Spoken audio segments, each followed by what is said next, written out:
مبارک زیب ډیر خکړی دي چې د خپل سیټ خرڅ کړي دي هم داسې په خوشاله ما غریب سړی ول 100 روپۍ او شوي ځان له خپل ژوندۍ جوړ کی د مبارک زیب رور د دې پټې د لپاره کمی قرباني ورکړي هغه سریام پټې سره سر زیاتی کړي دي د مبارک زیب سره 40 کروڑ خو 40 دي زویم چې 80 کروڑ غستې ولګ نور بم خشیو او بالکل خکړی سپورټ کوم مبارک زیب یو ډیر ساده انسان دی دا خلک هغه ټیم چرته چې ریحان زیب شهید شو تر اوسه پورې دا خلک چرته اوستا کوسیله سوک درغلی چې یو ایمنه یو ام پی ای چې راشي چې ستا ضرور دا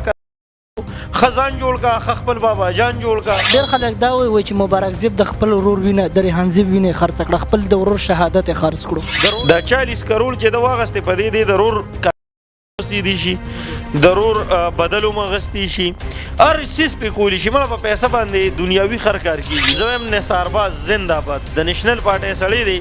او تورشه په اسمبلی کې دنه आवाज د ریحان زیب وجد کړي مبارک زیب دا کومه پیسې واغسي آیا دا پیسې به ټول ځان لکه ممزر ما ټول زما کنه په باجوړ بم دګي عمران خان کاغه وټ غستونو ګل ظفر باغسته چې ګل ظفر د عمران خان د پارټي سره تړلې سړی وو مبارک زیب د خپل رور په شهادت باندې وټ غسته دي د باجوړ عوام په ترس کړي دي خپ شوی دي مبارک زیب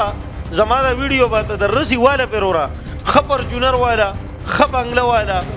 خب پروتوکول په جوړ کا قسم په خدای دی بسم الله الرحمن الرحیم شروع په نام د الله چې بخون کې مهربان ذات موجود یم په مردان کې او په مردان کې بیا د خالد جان دی په کلی کې جی خالد جان به تاسو ډېر ښه پیژنئ چې په سوشل میډیا باندې راځي او ډېر ښه کار کوي د دې په باره کې نن سبا چې کوم دی مبارک زیب یو کار کړی چې د پی ټی آی سره یو غټه دوکه کړې ده او ډېر زیاتې پیسې اخیستې د هغې په باره کې خالد جان سره خبرې اترې کوو زموږ سره اوسئ خالد جان یو جهان مننه مختصر ټیم دی راکړو ډیره مننه حکمت جان ستاسو د ټیم چې رالی او د مرکه په نیمه شپه باندې ریکارډ کوي نو یو جهان مننه خالد جان دا راته ووایه چې په سوشل میډیا باندې به د اوازه کتلي مبارک زیب چې دا کم کار وکړو آیا دې ته په کم نظر ګورې مبارک زیب چې سم کړي دي ډیر ښې کړي دي زه بار بار وایم دا خو لا 40 کروڑ روپۍ وي چې زه وایم که د مبارک زیب په ځای زه وی نو خدای شته چې 80 کروڑ روپۍ مې اخیستې او د خپل سیټ مې هم خرڅو دا خپل ایمنیتوب مم خرڅو دا ګورنمنت دار سم خرڅول سیوا مبارک زیب ډیر خکړی دي چې دا خپل سیټ خرڅ کړي دي هم داسې په خوشاله ما غریب سړی ول 100 روپۍ او شوي ځان له خپل ژوندۍ جوړ کی د مبارک زیب رور د دې پټې د لپاره کمی قرباني ورکړي هغه سره باره کې چې کوم دی وټي موګټلو کنه هغه خلکو باجوړ خلکو د پی ټی آی خلکو ورته مینه ورکړه هغه چې کوم نن ایمینه نو خو زه هم کنه وکي دا کوچري ریحان زیب نو د باجوړ خلکو بیا مبارک زیب له ووټ نه ورکو صحیح ده کنه د باجوړ عوام غیرتی عوام دی اغي په مبارک زیب باندې ننګو کو هغه له ووټ ورکو صحیح شو بیا د پارټي چې کله مبارک زیب ته سم رسپک نظر کړی دی او کمه کو نو زم داسي رویه چې ته د یو سپی سره مو کې کنه نو هغه به مغازه پری دي مبارک زیب لا ډیر نرو ډیر تکړه ځوانو چې دا دومره وخی د دې پارټي سره گزاري کولې ولې پارټي له پکار دي چې قرباني ورکړه بیا د باجوړ عوام د سره ودرېدو نو بیا پارټي له پکار دي چې د ریسپیکټ ورکړي ټیک ده